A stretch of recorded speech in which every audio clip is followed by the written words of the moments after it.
Oh boy. 14 to 22 inches of snow. Oh boy.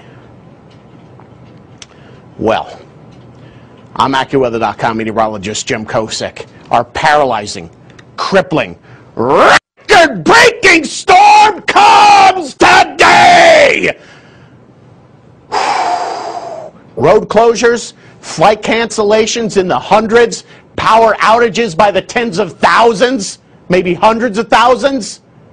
Yes. And problem number one to start it all today, 35 degrees. So when the snow comes in, kicks temperatures down sub-freezing, so what initially melted turns to black ice.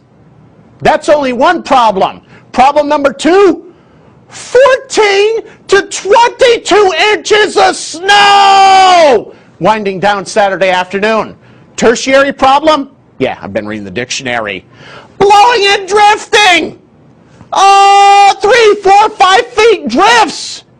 So you shovel, drifts back over, shovel, drifts, shovel.